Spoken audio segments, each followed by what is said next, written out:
시사저널로부터 나온 기사입니다. 반기문 유엔 사무총장이 2009년 박연차 게이트 당사자인 박연차 태광실업 회장으로부터 거액을 받았다. 이런 여러 명의 증언이 나와서 파문이 일 전망입니다. 시사저널이 만난 복수의 인사들은 반기문 총장이 2005년 외교부 장관 시절 20만 달러, 유엔 사무총장에 취임한 지 얼마 지나지 않은 2007년에도 3만 달러 정도를 박연차 회장으로부터 받았다. 이렇게 주장했습니다.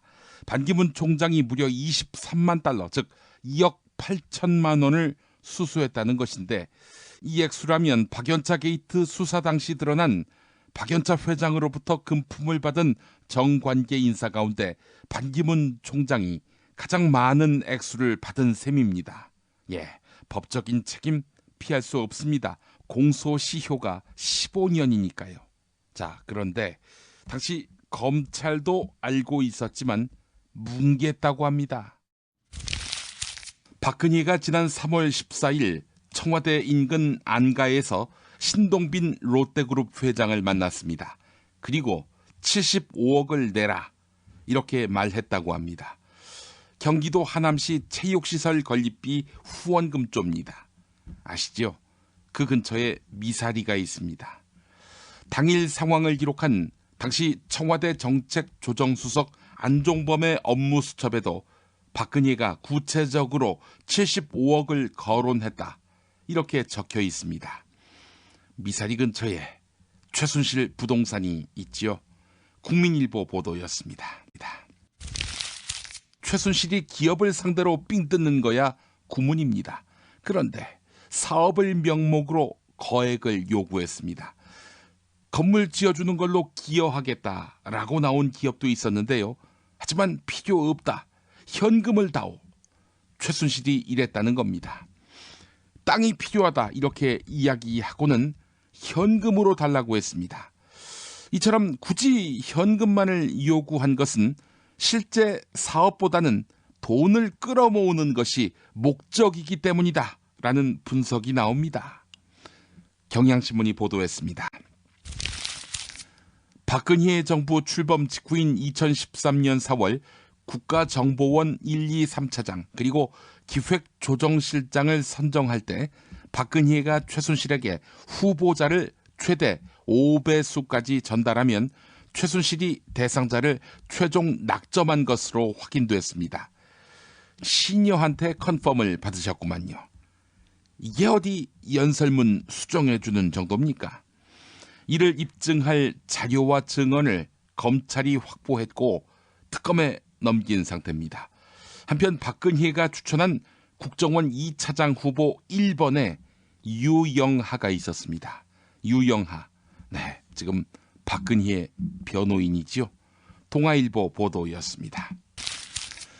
최순실이 K스포츠재단을 자기 소유의 회사처럼 마음대로 운영한 정황을 담은 문건이 박영수 특별검사팀에 입수됐습니다. 회의록 일부는 최순실이 올해 2월 4일과 9일 서울 청담동 더 블루K 사무실에서 진행한 회의 내용이 담겨 있는데요.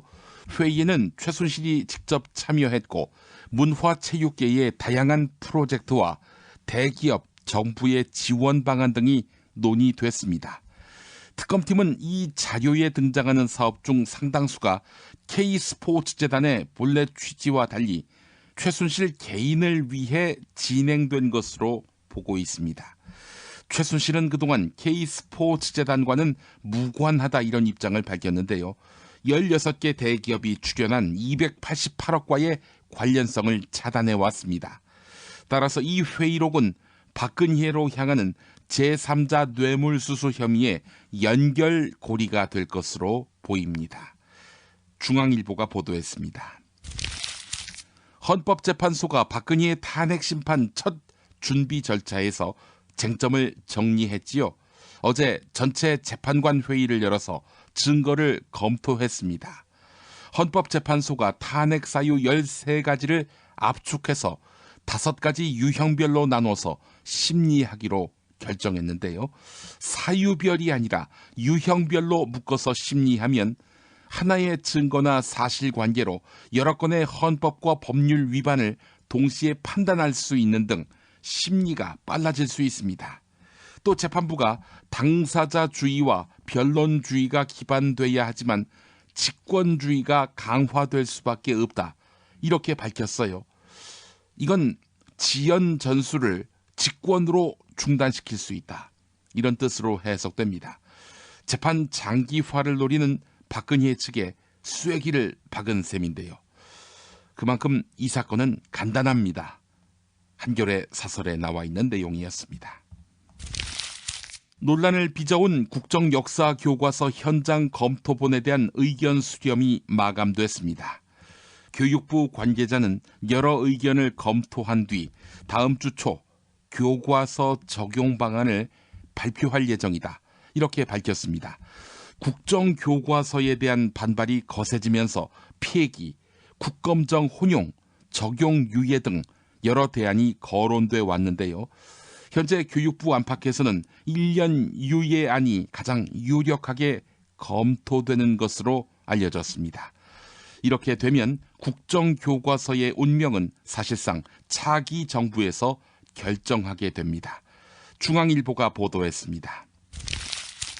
한미 정보당국이 지난 2008년 뇌졸중으로 쓰러진 김정일 전 북한 국방위원장의 머리 부분을 촬영한 컴퓨터 단층 촬영 자료를 입수해서 이렇게 결론을 내린 것으로 알려졌습니다. 당시 이명박 정부가 갑작스럽게 통일을 강조하면서 대북 강경 노선을 고수하고 북한 붕괴론을 확산시킨 데는 이 같은 정보 판단이 작용했다는 지적이 나옵니다. 하지만 예상과 달리 김정일 사후에 아들 김정은이 권력을 이양받았지요. 이해할 수 없는 북한 체제입니까? 그렇습니다. 그런데 박정희 딸이라는 이유만으로 선거에서까지 그 딸이 당선된 것 또한 황당한 일입니다.